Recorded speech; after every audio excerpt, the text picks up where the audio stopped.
साल था 1981। 17 साल की लरीसा की डेड बॉडी एक फॉरेस्ट में मिलती है एंड उसकी डेड बॉडी काफ़ी ज़्यादा बुरे हाल में थी। लरीसा की बॉडी पर काफ़ी सारे चोटों के निशान थे, उसके मुंह में काफ़ी सारा मड भरा हुआ था एंड इवन उसका एक निप्पल किसी ने काट कर निकाल लिया था।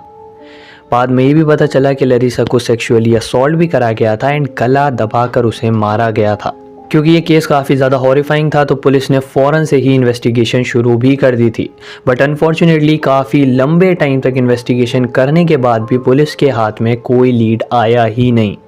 उन्हें कुछ नहीं पता चला कि किलर कौन था, कहाँ का था, यहीं का था या फिर कुछ भी नहीं। एंड इसीलिए कोई लीड ना मिलने की वजह से लरीसा का केस यहीं पर बंद कर दिया गया। अब लरीसा के मर्डर के 9 महीने बाद ही एग्जैक्टली 26 जून 1982 को एक और मर्डर होता है। इस बार मर्डर हुआ था 13 साल की लबोव नाम की एक बच्ची का। एंड लबोव का जो मर्डर था वो और भी ज़्यादा हॉरिफाइंग था बिकॉज लबोव के sir, neck, chest and pelvic region पर किलर ने 22 बार चाकू से स्टैब करा था। उसकी आंखों को भी म्यूटिलेट कर दिया था एंड इवन उसको सेक्सुअली असॉल्ट भी करा था। अब लबोव की जब डेड बॉडी पुलिस को मिली तो उन्होंने इस पर भी इन्वेस्टिगेशन शुरू तो की थी, बट उन्हें ना तो लरीसा के केस में कोई क्लू मिला था, ना ही लबोव के केस में कोई क्लू मिला। एंड इसीलिए लरीसा और लबोव दोनों के ही केसेस ऐसे थम से गए थे एंड पुलिस ने उन पर ध्यान देना बंद कर दिया था बिकॉज उन्हें कोई लीड ही नहीं मिल रही थी। इनिशियली तो पुलिस यही मान रही थी कि लरीसा को मारने वाला किलर एंड लबोव को मारने वाला किलर दोनों ही डिफरेंट लोग हैं एंड ये कोई सीरियल किलर नहीं है जिसने इन दोनों को मारा हो। एंड ऐसा इसलिए भी था क्योंकि जो लबोव का मर्डर था उसमें काफ़ी ज़्यादा बार चाकू से स्टैब करा था किलर ने विक्टिम को, लबोव को। एंड लरीसा के मर्डर में ऐसा कोई चाकू का स्टैब वोंड नहीं देखने को मिला था। बट पुलिस का ये जो सोचना था चेंज तब हुआ जब अचानक से ही, इवन दो लरीसा एंड लबोव के मर्डर में तो 9 महीने का गैप था, बट लबोव के मर्डर के बाद अचानक से काफ़ी सारे मर्डर एक के बाद एक होने लग गए थे। अब लबोव को मारने के बाद 7 अगस्त 1982 को लबोव नाम की एक दूसरी बच्ची का मर्डर होता है एंड उसके मर्डर के बाद फ़ौरन ही पुलिस को 1 महीने बाद 19 साल की इरीना कारिबेलनिकोवा नाम की एक बच्ची की डेड बॉडी मिलती है। एंड इसके फ़ौरन बाद ही उन्हें 16 साल की एगो करीना नाम की भी एक और बच्ची की डेड बॉडी मिलती है। अब 1982 का अक्टूबर आ चुका था एंड अब तक almost 5 brutal murders take place कर चुके थे, लेकिन पुलिस के पास इनमें से एक मर्डर से भी रिलेटेड कोई लीड नहीं थी। उन्होंने काफ़ी ज़्यादा अच्छे से क्राइम सीन्स वगैरह को नोटिस करा था, हर एक डिटेल को नोटिस करने की कोशिश करी थी, बट अनफॉर्चुनेटली उन्हें अभी भी किलर से रिलेटेड कोई लीड नहीं मिली थी। इन पाँचों के 5 मर्डर्स को जब पुलिस ने आमने सामने रखकर नोटिस करना शुरू करी इनकी डिटेल्स, तो पुलिस के सामने आया कि इन पाँचों ही मर्डर्स में विक्टिम्स की एज 12 से 17 के बीच में थी। उनमें से हर एक विक्टिम को ऑलमोस्ट आंखों से म्यूटिलेट करा गया था या फिर उनकी आंखों को किलर ने निकाल लिया था एंड लेकर भाग गया था क्राइम सीन से। इन पाँचों में से कुछ विक्टिम्स के साथ तो ऐसा भी हुआ कि आंखों के अलावा उनकी बॉडी का एक और पार्ट काट कर किलर अपने साथ लेकर भाग गया था। अब इन सारी डिटेल्स को देखकर पुलिस ने ये तो अंदाजा लगा लिया था कि ये एक ही इंसान है जो ये सारे मर्डर्स कर रहा है, लेकिन अभी भी उनके पास कोई ऐसे बहुत ही ज्यादा बढ़िया वाली लीड नहीं थी किलर को पकड़ने के लिए। उनका अंदाजा सिर्फ ये था कि जो किलर है वो एक मिडिल एज मैन होगा एंड उसकी सैडिस्टिक टेंडेंसीज भी होंगी बिकॉज उसको दूसरों को टॉर्चर करने में मजा आता होगा, बेसिकली ये उनका अंदाजा था। लेकिन उनको जब उन्होंने अच्छे से क्राइम सीन्स को एक और बार इंस्पेक्ट करा तो उन्हें काफ़ी ज़्यादा बड़ी लीड भी मिल गई थी। सबसे बड़ा लीड पुलिस के पास सिर्फ और सिर्फ ये था कि जो किलर है उसका ब्लड ग्रुप AB है। एंड पुलिस को ये ऐसे पता चला था बिकॉज जब उन्हें लरीसा की डेड बॉडी मिली थी, सबसे पहले विक्टिम की डेड बॉडी मिली थी, तो उसकी डेड बॉडी पर एक स्पर्म था एंड उसका ही DNA टेस्ट करने के बाद, उसको अच्छे से इंस्पेक्शन करने के बाद पुलिस को ये पता चला था कि हो ना हो बट किलर का जो ब्लड ग्रुप है वो AB है। लेकिन ये जो इन्फॉर्मेशन पुलिस के पास थी कि वो मिडिल एज होगा, सैडिस्टिक टेंडेंसीज होंगी एंड उसका जो ब्लड ग्रुप है वो AB होगा, ये सारे लीड्स तो थे बट काफ़ी ज़्यादा मुश्किल था एक इंसान को नैरो डाउन करना सिर्फ इन 3 चीज़ों के बेसिस पर।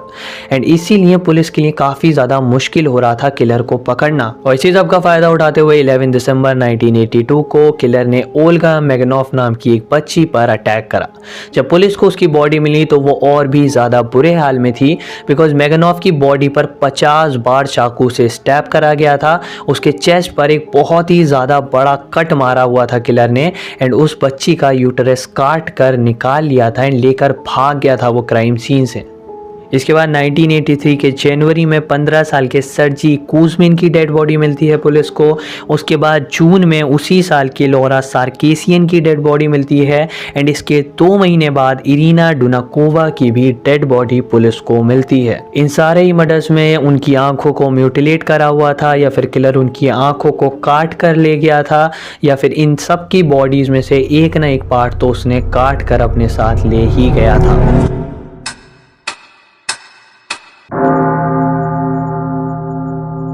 अब ये जो इतने सारे मर्डर एकदम से अचानक से एक के बाद होने लग गए थे तो पुलिस काफ़ी ज़्यादा परेशान हो गई, बिकॉज एक तो उनके ऊपर प्रेशर काफ़ी ज़्यादा था किलर को पकड़ने का, ऊपर से इतने सारे लोग मरे भी जा रहे थे तो उनका फ़र्ज़ बन रहा था किलर को जल्द से जल्द पकड़ने का। एंड इसी सब प्रेशर के चलते उन्होंने एक टीम बनाई काफ़ी सारे लोगों की उस किलर को पकड़ने के लिए। अब सबसे पहले पुलिस ने सोचा उन लोगों को इंटेरोगेट करा जाए जो पहले से ही जिनके ऊपर पहले से ही क्रिमिनल चार्जेस लगे हुए हैं। तो एक के बाद एक सेक्स ऑफेंडर्स एंड अलग अलग क्रिमिनल चार्जेस जिन लोगों के ऊपर लगे हुए थे पुलिस ने उनको बुलाया एंड उनके ऊपर बहुत ही ज़्यादा ब्रूटल टॉर्चर करा उनको इंटेरोगेट करने के लिए। उनको बहुत ही ज़्यादा बुरी तरह से मारा पीटा कि वो सच बोल दें। एंड कई बार तो ऐसा हुआ कि जिसने इन सारे मर्डर से उसका कोई रिलेशन भी नहीं था उस बंदे ने हाँ बोल दिया था सिर्फ उनके टॉर्चर से बचने के लिए। उसने इन सारे मर्डर्स को कन्फेस कर लिया था कि मैंने मर्डर्स करे हैं ये सारे एंड आप मुझे मारना बंद कर दो इतना बुरी तरह से।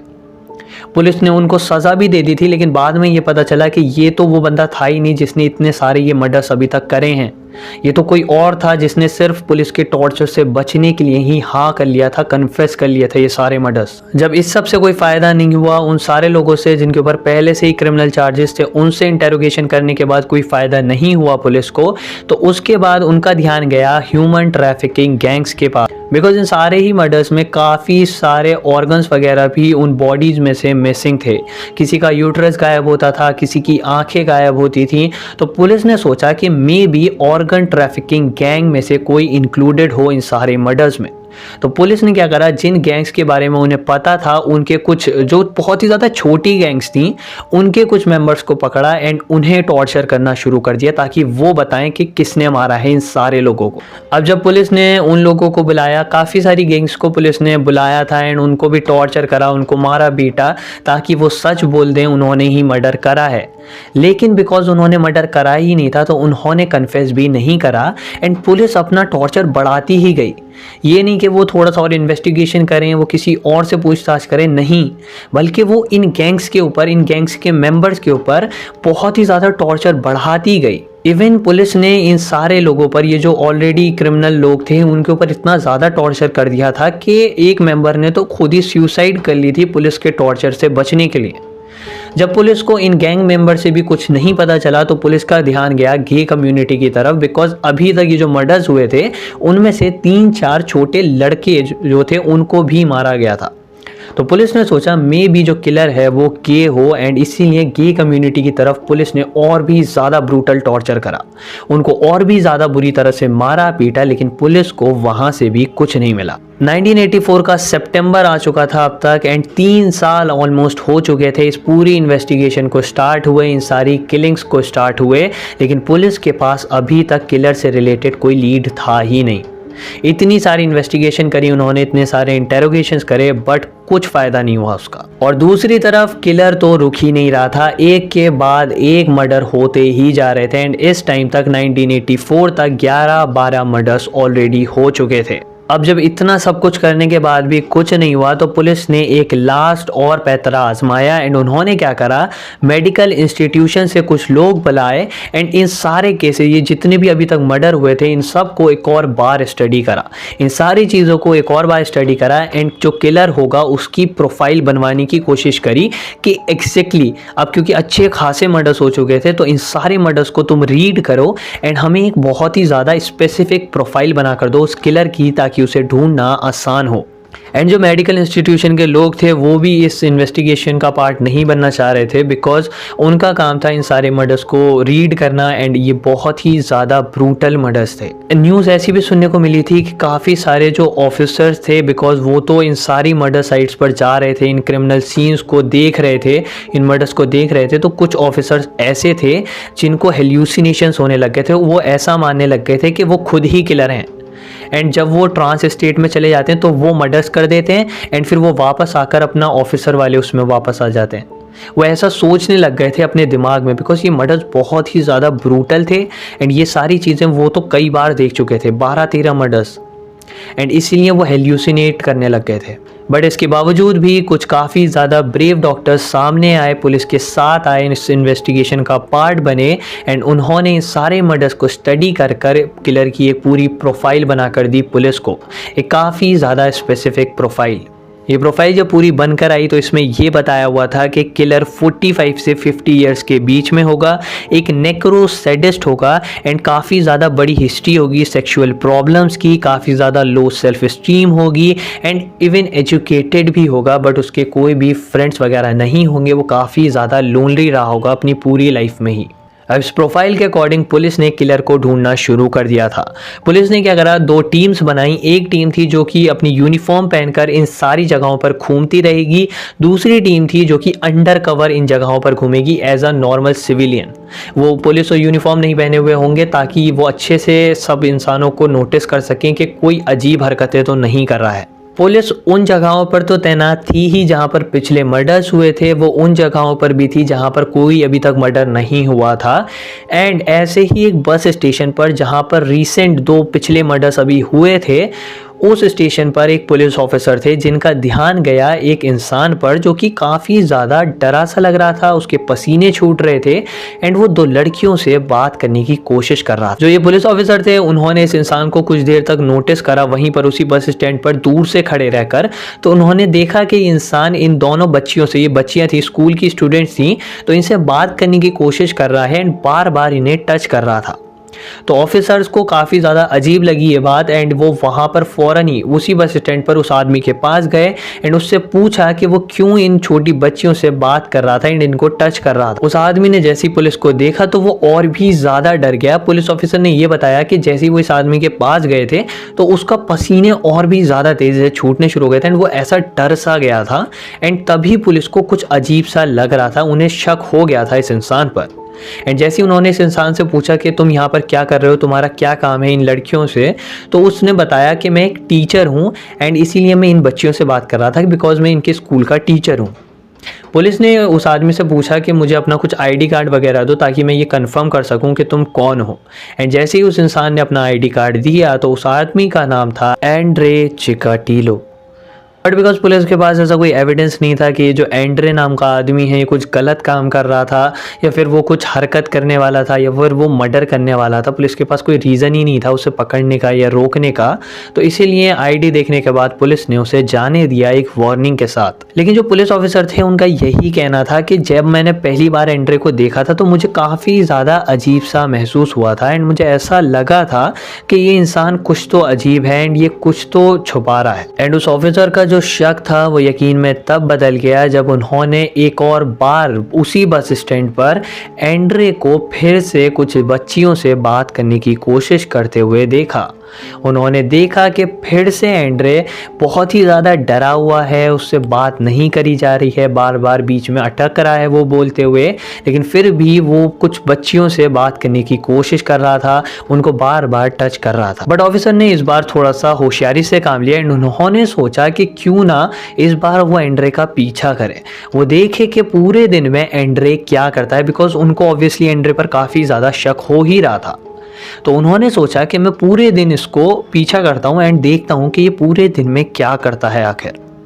उन्होंने देखा कि एंड्रे स्टार्टिंग में तो उसी बस स्टेशन पर इन लड़कियों से बात करने की कोशिश कर रहा था, लेकिन जब वो उसे छोड़कर वहाँ से चली गई, उन्होंने उसकी कोई भी बात का जवाब नहीं दिया, तो एंड्रे एक बस में चढ़ा एंड वहाँ से एक दूसरे स्टेशन पर गया। उसके बाद उसने एक और बस पकड़ी उस स्टेशन से एंड वापस उसी बस स्टेशन पर आ गया। लेकिन इस सब के बीच में जब वो रास्ते में था, उस बस में बैठकर दूसरे स्टेशन पर जा रहा था, तो वो उस बस में जितनी भी लड़कियां या बच्चियां बैठी हुई थीं उनसे बार बार बात करने की कोशिश कर रहा था। वो एक के पास जाता था, उससे बोलता था, उससे कुछ बात करने की कोशिश करता था, लेकिन वो रिप्लाई नहीं देती थी, तो वो दूसरी लड़की के पास जाता था, उससे बात करने की कोशिश करता था, वो रिप्लाई नहीं देती थी, तो वो तीसरी के पास जाता था। एंड वो इसी तरह से पूरे रास्ते में यही करने की कोशिश कर रहा था। जब वो उस दूसरे स्टेशन पर उतरा, वहाँ से अपने पुराने वाले स्टेशन के लिए बस पकड़ी, तो उस टाइम भी वो यही करने की कोशिश कर रहा था। अभी तक भी पुलिस कुछ कर नहीं सकती थी, बिकॉज टेक्निकली एंड्रे ने अभी भी कुछ गलत काम नहीं करा था, लेकिन पुलिस को मौका अपना मिल ही गया। Because at the end of the day जब वो वापस आ रहा था उसी बस स्टेशन पर बस में, तो उस बस में एक लड़की थी जो कि थोड़ी सी ड्रंक थी एंड उसको होश नहीं था कि आसपास उसके कौन लोग हैं एंड क्या बात हो रही है उसके आसपास। तो एंड्रे उस लड़की के पास गया एंड उससे बात करी एंड उसके कमर में अपना ऐसे हाथ रखने लगा और उसको अपने साथ ले जाने लग गया था वो अपने घर पर ज़बरदस्ती, जबकि वो लड़की चाह भी नहीं रही थी, बट बिकॉज वो ड्रंक थी एंड उसके होश नहीं था कुछ, तो एंड्रे उसको अपने साथ ले जाने लग गया था। एंड यहीं पर पुलिस ने एंड्रे को पकड़ लिया, उसको फ़ौरन से अरेस्ट कर लिया गया। उसका जो बैग्स था, उसके हाथ में एक सूटकेस था, उसको भी सीज कर लिया पुलिस ने फ़ौरन ही। अब वो जो सूटकेस था जो एंड्रे अपने साथ पूरे दिन भर लेकर घूम रहा था, जब उसको खोला गया तो पुलिस को सूटकेस के अंदर एक चाकू, एक वेसलीन का डब्बा एंड एक रोप मिली थी देखने को। एंड इतनी ही चीज़ों के बेसिस पर पुलिस ने एंड्रे को 15 दिन के लिए जेल में बंद कर दिया था। ऑब्वियसली काफ़ी ज़्यादा कम टाइम था एक ऐसे इंसान के लिए जिसको वो किलर मान रहे थे इतने सारे लोगों का। बट एक बात समझो, पुलिस के पास अभी भी टेक्निकली कोई एविडेंस नहीं है कि एंड्रे ने ही उन सारे बच्चों का, जितने अभी तक मर्डर्स हुए हैं, उन सबको एंड्रे ने ही मारा है। इसका कोई एविडेंस अभी भी नहीं मिला है।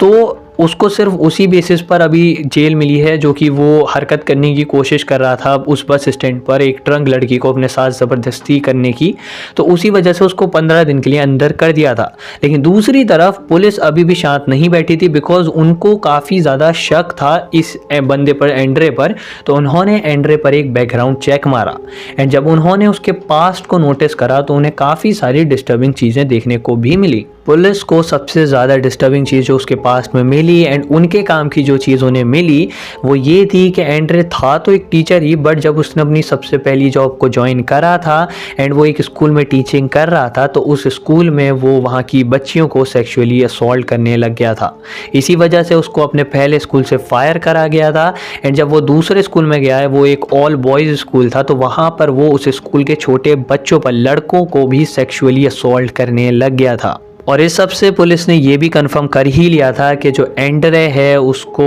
बेसिकली बच्चों में सेक्सुअल इंटरेस्ट है काफ़ी पहले से।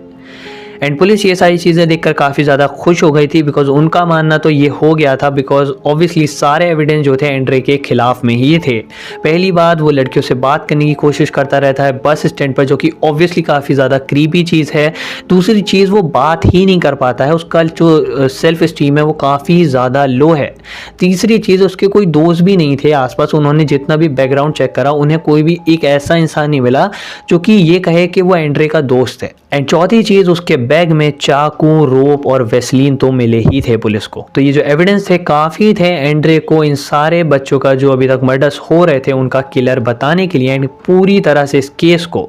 बंद करने के लिए। लेकिन अनफॉर्चुनेटली जब एंड्रे का डीएनए टेस्ट कराया गया तो पता चला कि उसका जो ब्लड ग्रुप है वो ए है, ना कि ए बी, जो कि पुलिस को लग रहा था कि किलर का ब्लड ग्रुप है, जो कि काफ़ी ज़्यादा कॉन्ट्राडिक्टिंग बात थी। एंड इसी चीज़ की वजह से, सिर्फ एक इस एविडेंस की वजह से एंड्रे की सज़ा माफ़ कर दी गई एंड उस पर कोई भी चार्जेस नहीं लगवाए गए थे इन सारे क्राइम्स के। सिर्फ और सिर्फ इस एक लौते एविडेंस की वजह से एंड्रे को छोड़ना पड़ गया पुलिस को, बिकॉज सारे एविडेंस तो उसके खिलाफ में थे, लेकिन ये जो एक एविडेंस था वो एक तरह से काफ़ी ज़्यादा स्ट्रॉन्ग एविडेंस था। बिकॉज अगर उन्होंने क्राइम सीन से सैंपल लिया था, उससे उन्हें पता चला है ए बी ब्लड ग्रुप है किलर का, एंड ये जो आदमी उन्होंने पकड़ा है उसका ब्लड ग्रुप ए है, तो मे भी हो सकता है कि ये किलर ना हो। एंड इसीलिए पुलिस ने सिर्फ 3 महीने की जेल दी थी एंड्रे को उस टाइम पर, एंड वो भी उन क्राइम्स के लिए, उन मर्डर्स के लिए नहीं थी, बल्कि उस सब के लिए थी जो कि उसने अपने पास्ट में करा हुआ था, वो असॉल्ट वसॉल्ट। उस सब के लिए उसे 3 महीने की सिर्फ जेल मिली थी एंड उसके बाद उसको छोड़ दिया गया था। एक बार जैसे ही 3 महीने के बाद एंड्रे को छोड़ दिया गया तो फिर से काफ़ी सारे मर्डर्स होने शुरू हो गए थे एंड एक बार फिर से पुलिस के पास कोई भी लीड नहीं थी। एक बार वो इतने पास पहुंच गए थे, उन्हें लगने लगा लगा था कि किलर उनके हाथों में है, बट अनफॉर्चुनेटली वो किलर था ही नहीं जिसे वो किलर मान रहे थे। तो फिर आखिर किलर था कौन? पुलिस के पास इसकी कोई लीड ही नहीं थी। अब पुलिस अभी तक सोच ही रही थी कि अब आगे उन्हें क्या करना है, किस तरह से इन्वेस्टिगेशन को आगे लेकर जाना है, कि इतने में ही एक और मर्डर हो जाता है। 7 अगस्त 1985 को 18 साल की नटालिया की डेड बॉडी पुलिस को मिलती है, एक फॉरेस्ट के बीचों बीच ही। नटालिया को 38 बार चाकू से स्टैब कर मारा गया था एंड उसको रोप से गला दबाकर लटकाया हुआ था। नटालिया की डेथ के फ़ौरन बाद ही 27 अगस्त 1985 को फिर से एक मर्डर होता है। इस बार मर्डर हुआ था इरीना गोवा नाम की एक और बच्ची, एंड उन दोनों मर्डर्स के बाद 20 जून 1989 को हीना वारकस नाम की 19 साल की बच्ची की डेड बॉडी पुलिस को मिलती है। इस बार मर्डर को काफ़ी ज़्यादा ब्रूटली अंजाम दिया गया था, बिकॉज उसका यूट्रस काट लिया गया था एंड उसका जो फेस था उस पर कई बार चाकू से स्टैब करा गया था, इतना कि उस बच्ची को पहचानना तक, उसके फेस को देखकर उसको पहचानना तक मुश्किल हो गया था। और अब तुम्हें लग रहा होगा कि आखिर ये किलर पकड़ा कैसे गया होगा, इसको कैसे पकड़ा पुलिस ने, बिकॉज जिसको उन्होंने पकड़ा वो किलर था नहीं। इतने सालों से वो इन्वेस्टिगेशन कर रहे हैं, ऑलमोस्ट 6-7 साल हो गए थे अभी तक, एंड मर्डर्स तो रुक नहीं रहे थे एंड पुलिस की जो इन्वेस्टिगेशन थी वो एक जगह से आगे बढ़ ही नहीं रही। बट हर चीज़ का एक एंड होता ही है एंड स्पेशली बुरी चीज़ों का तो एंड होता ही होता है। एंड इस केस का भी एंड हुआ जब किलर ने खुद ही एक बेवकूफ़ी करी, एक बहुत ही ज़्यादा बड़ी गलती करी।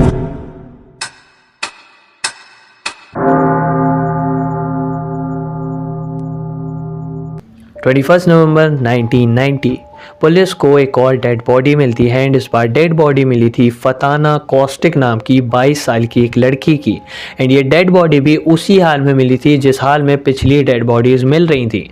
फताना कॉस्टिक की डेड बॉडी में भी अंदर उसके मुंह के अंदर काफ़ी सारा मड घुसा हुआ था एंड उसकी पूरी बॉडी म्यूटिलेट होना शुरू कर गई थी। तो पुलिस ने ये अंदाज़ा लगाया कि ये जो मर्डर हुआ होगा ये कुछ टाइम पहले हुआ होगा एंड एग्जैक्टली उनका अंदाज़ा था कि 15 दिन पहले अराउंड ये मर्डर हुआ होगा।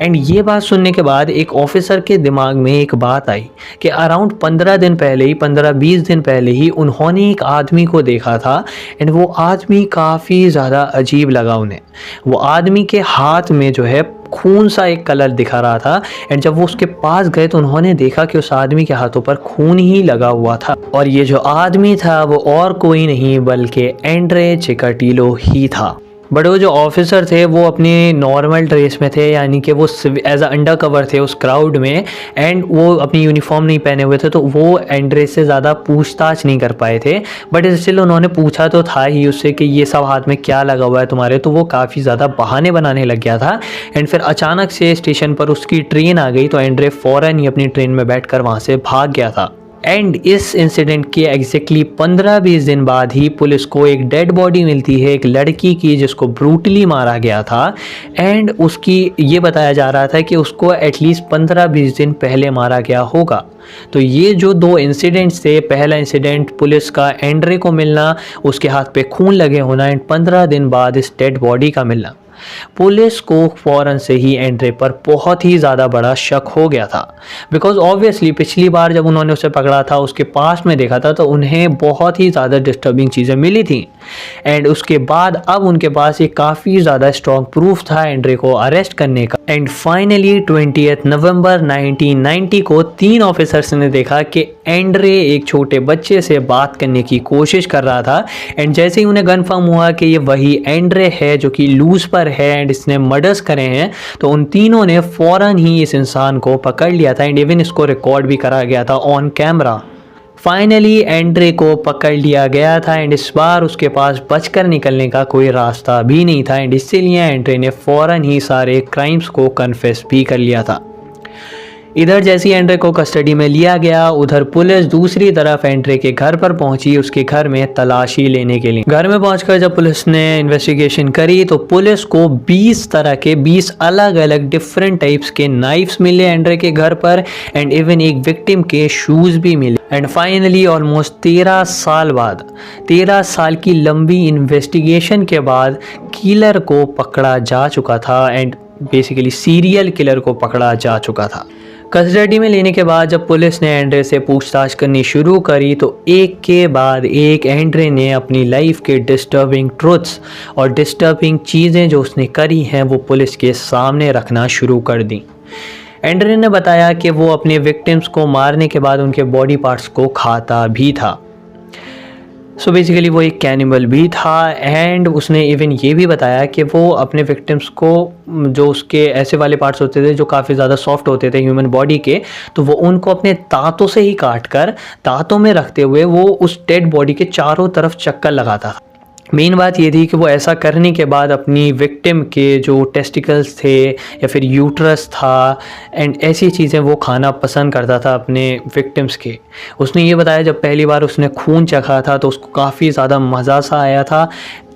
एंड इसके बाद वो अपने हर विक्टिम के साथ ही ये करने लग गया था। वो उनको मारता था, वो पहले तो उनको सेक्सुअली असॉल्ट करने की कोशिश करता था एंड ये जो प्रॉब्लम हमें प्रोफाइल जब बनाई गई थी किलर की, जब सबसे पहले डॉक्टर्स ने प्रोफाइल बनाई थी तो उन्होंने ये बोला था कि जो किलर होगा उसको सेक्सुअल प्रॉब्लम्स भी होंगी एंड एग्जैक्टली सिमिलर चीज़ थी एंड्रे के साथ भी, उसको सेक्सुअल प्रॉब्लम्स थी। एंड कई बार ऐसा हुआ जब वो जैसे प्रोस्टिट्यूट को अपने साथ लेकर जाता था जंगल में एंड उसको सेक्सुअली असॉल्ट करने की कोशिश करता था एंड जब वो नहीं कर पाता था बिकॉज वो कुछ प्रॉब्लम्स थी उसे, तो जब वो ये सब नहीं कर पाता था एंड वो जो विक्टिम थी वो हंसती थी उसके ऊपर तो वो गुस्से में उसको मार देता था एंड मारने के बाद अपने विक्टिम को वो काट कर उसके बॉडी पार्ट्स को अपने हाथों में लेकर घूमता था उसके चारों तरफ डेड बॉडी के एंड उसके बाद डेड बॉडी के टेस्टिकल्स और ये सारी चीज़ें काट कर खाता भी था। एंड्रे ने यह भी बताया कि इन 13 सालों में उसने ऑलमोस्ट 56 मर्डर्स करे थे एग्जैक्टली एंड पुलिस तो यही मान रही थी कि जो सबसे पहली एंड्रे की विक्टिम थी वो लरिसा ही थी जिनकी बॉडी जो थी पुलिस को फॉरेस्ट में मिली थी पड़ी हुई एंड सबसे पहली विक्टिम पुलिस उसी को मान रही थी एंड्रे का। लेकिन एंड्रे ने पुलिस को बताया कि उसका सबसे पहली जो विक्टिम थी वो एक और लड़की थी जिसको उसने 2-3 साल पहले मारा था लरिसा के। 24 दिसंबर 1978 में लरिसा के मर्डर से 2-3 साल पहले एंड्रे ने येलेना ज़ोकोतनोवा नाम की एक और बच्ची को मारा था। उसको मारने के बाद सेक्सुअली असॉल्ट करने के बाद उसने येलेना की बॉडी को एक पानी में अपने घर के पास वाली एक रिवर में फेंक दिया था एंड इवन उसकी डेड बॉडी पुलिस को मिली भी थी, लेकिन पुलिस का मानना यही था कि ये किसी और ने मारा होगा एंड लरिसा के बाद जो मर्डर्स होने शुरू हुए हैं वो एक किलर ने मारे होंगे। लेकिन एंड्रे ने पुलिस को बताया कि येलेना को भी उसी ने मारा था एंड येलेना को मारने के बाद 2-3 साल का ब्रेक जो लिया था उसने अपनी किलिंग्स में वो इसलिए था बिकॉज येलेना को मारने के बाद उसका ये मन नहीं था कि वो आगे किसी को मारे। उसने ऐसा बताया कि येलेना को मारने के बाद उसे काफ़ी ज़्यादा डर लगने लग गया था एंड उसने इवन अपने काफ़ी सारी जॉब्स भी छोड़ दी थी एंड वो अपने घर में बंद रहने लग गया था येलेना को मारने के बाद बिकॉज उसको ये लगता था कि अगर वो बाहर रहेगा तो वो और भी ज़्यादा विक्टिम्स को ढूंढने में लग जाएगा एंड वो और भी ज़्यादा मर्डर्स करने लग जाएगा। एंड इसी सब में उसने 2-3 साल निकाले इस सब को भूलने के लिए एंड ये सब अपने आप को ट्रेन करने के लिए कि वो और मर्डर्स ना करे। लेकिन इन 2-3 साल में उसने ये बताया कि उसके दिमाग से सही और गलत की लाइन मिट गई थी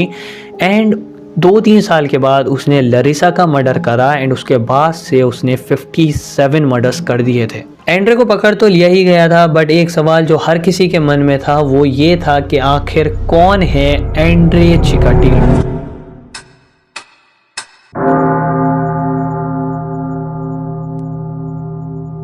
16 अक्टूबर 1963 को एंड्रे चिकाटिलो एक काफ़ी ज़्यादा पुअर फैमिली में यूक्रेन की पैदा हुआ था।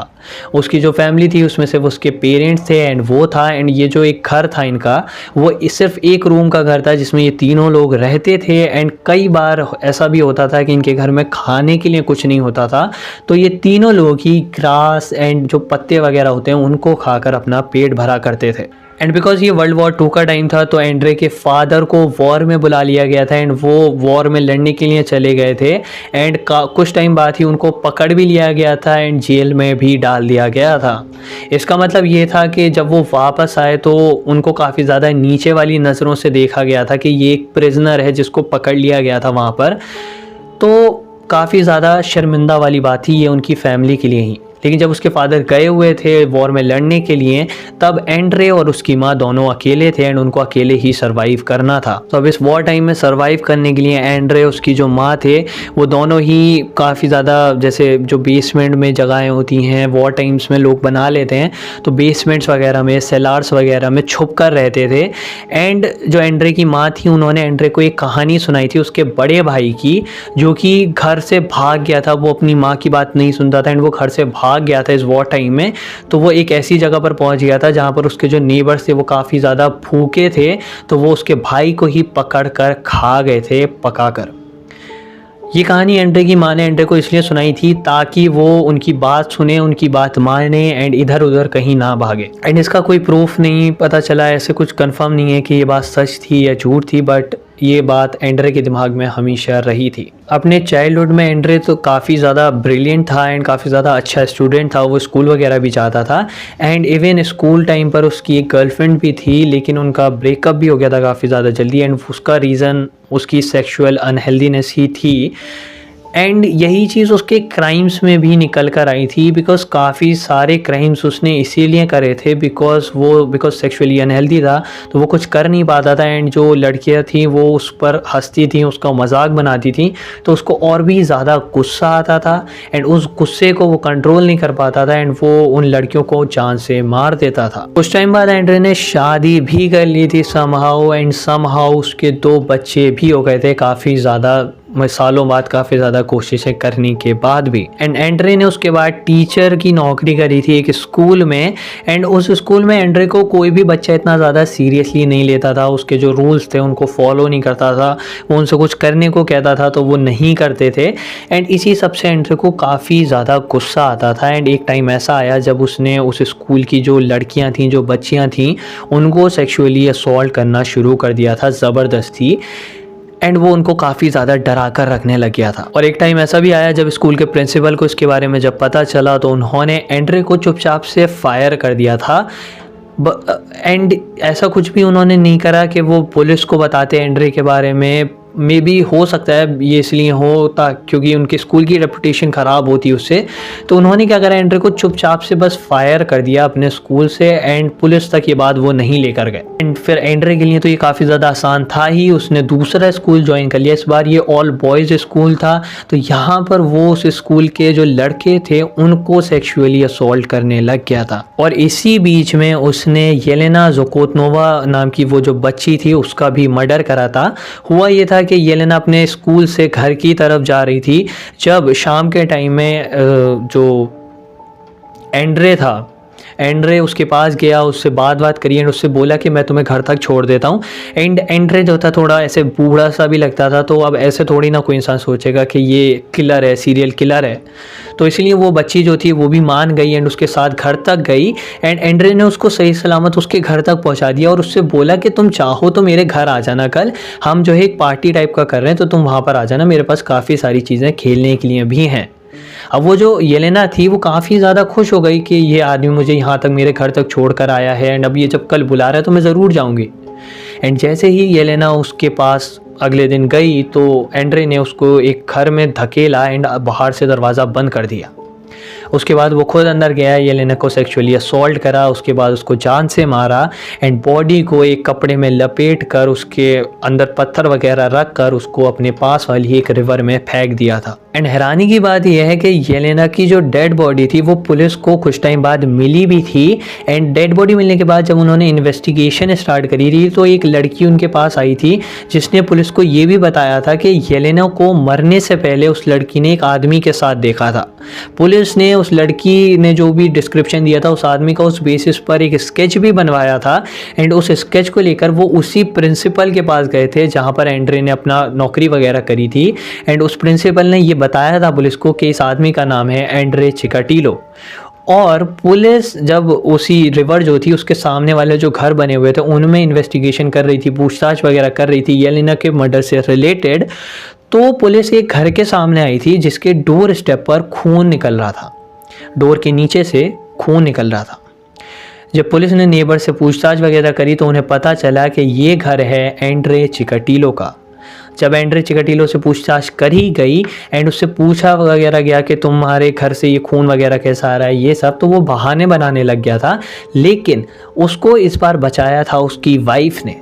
उसकी वाइफ ने पुलिस से ये बोला कि जिस दिन येलेना का मर्डर हुआ था उस दिन एंड्रे पूरा दिन उसके साथ था, अपनी वाइफ के साथ था एक दूसरे घर में। एंड बिकॉज एंड्रे की वाइफ ने एंड्रे के लिए गवाही दे दी थी तो पुलिस के पास कोई रीज़न नहीं था उसको सस्पेक्ट करने का, इसीलिए एंड्रे को जाने दिया था। खैर येलेना के मर्डर के बाद ही 2-3 साल बाद ही उसने लरिसा का मर्डर करा था एंड उसके बाद उसने एक महीने के गैप पर, 2-2 महीने के गैप कर, कभी कभार वीक्स के गैप पर ही मर्डर्स करने शुरू कर दिए थे। एंड ऑलमोस्ट 53 मर्डर्स जो पुलिस ने कंफर्म करे वो एंड्रे ने करे थे। 57 जो एंड्रे ने कंफर्म करे थे उसमें से ये सीन हुआ कि 53 की डेड बॉडीज़ तो पुलिस को मिल गई थी, लेकिन बाकी जो 4-5 लोग थे उनकी डेड बॉडीज़ पुलिस को नहीं मिली थी। तो ऐसे तुम कह सकते हो कंफर्म जो थे वो 53 थे, जो एंड्रे ने कन्फेस करे वो 57 थे। जब एंड्रे को एक साइकेट्रिस्ट के पास लेकर जाया गया ट्रायल से पहले, तो साइकेट्रिस्ट का भी यही कहना था कि एंड्रे को थोड़ा पार्शियल डिसोसिएटिव आइडेंटिटी डिसऑर्डर था एंड उसके अंदर काफ़ी सारी सैडिस्टिक टेंडेंसीज भी थी एंड उसको एक हाइड्रोसिफिलिस नाम की एक बीमारी भी थी। लेकिन वो काफ़ी ज़्यादा फिट था ट्रायल अटेंड करने के लिए, लेकिन फिर भी प्रिकॉशंस के तौर पर उसको जब ट्रायल में लेकर जाया गया तो एक केज के अंदर उसे बैठाया गया था ट्रायल में, कोर्ट के अंदर भी, ताकि वो कुछ हरकत ना करे। एंड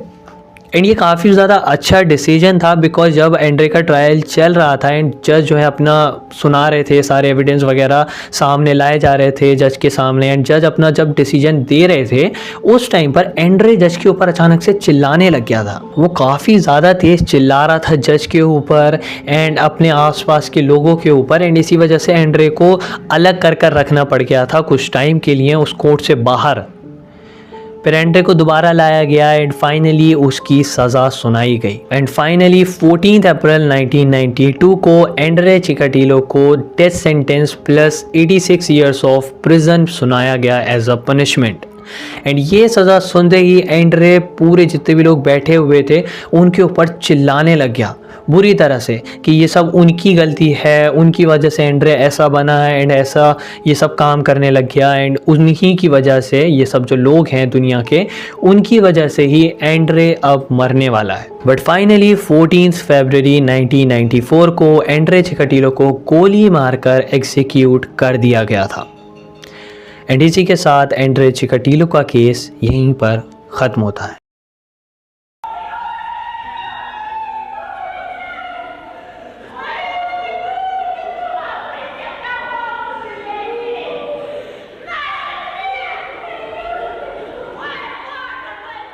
अब कुछ बातें, फ़र्स्ट ऑफ़ ऑल अगर तुम ये सोच रहे हो कि वो जो डीएनए वाला सीन था वो क्या था,